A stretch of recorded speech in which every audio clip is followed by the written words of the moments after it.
Shalom semua anak-anak ibu, kita ketemu lagi pada hari ini Senin tanggal 27 September tahun 2021.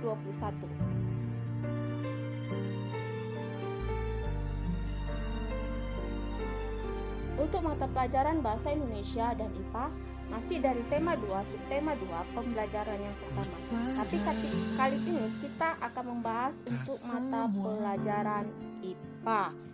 Adapun tujuan pembelajaran pada hari ini adalah menyebutkan penyakit-penyakit yang berkaitan dengan gangguan pernapasan, menyebutkan cara menjaga kesehatan dan kualitas udara. Rancanganmu bagiku Pencemaran udara adalah yang terbaik. Pencemaran udara adalah bercampurnya zat pencemar atau polutan ke dalam udara yang bersih sehingga menyebabkan udara menjadi kotor dan kualitasnya berkurang. Polusi udara menimbulkan berbagai dampak negatif baik pada manusia, makhluk hidup lain maupun lingkungan.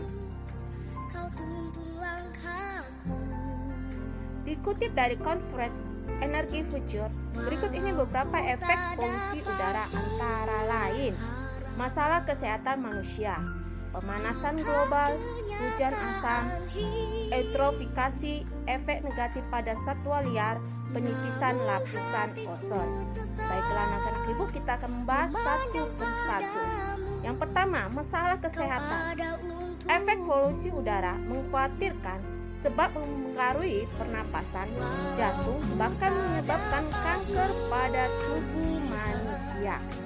Anak-anak di daerah yang terpapar polutan udara dapat menderita pneumonia dan asma. Selanjutnya, pemanasan global. Dampak langsung polusi udara adalah perubahan langsung yang dialami seluruh dunia karena pemanasan global. Meningkatnya suhu di seluruh dunia meningkatkan permukaan laut dan menyebabkan pencairan es di daerah yang lebih dingin dan gunung es. Apa akibatnya?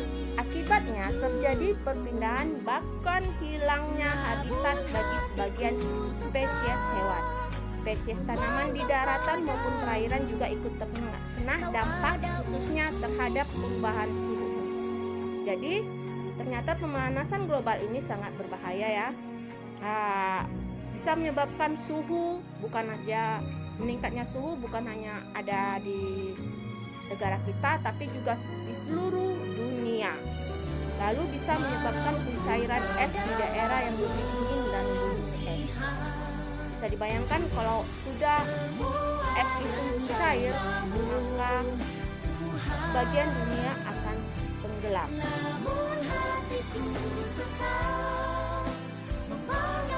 Selanjutnya, hujan asam. Gas berbahaya seperti nitrogen oksida dan sulfur oksida dilepaskan ke atmosfer selama pembakaran bahan bakar fosil seperti minyak bumi dan batu bara. Saat hujan, tetesan air bergabung dengan polutan udara ini menjadi asam dan kemudian jatuh ke tanah dalam bentuk hujan asam. Hujan asam dapat menyebabkan kerusakan besar pada manusia, hewan, dan tanaman. Ternyata bisa menyebabkan hujan asam membawakan dampak yang besar pada kerusakan bisa terhadap manusia, hewan, dan tumbuhan. Selanjutnya, eutrofikasi adalah kondisi di mana sejumlah besar nitrogen dalam beberapa puluh ton bahan kimia berkembang di permukaan laut.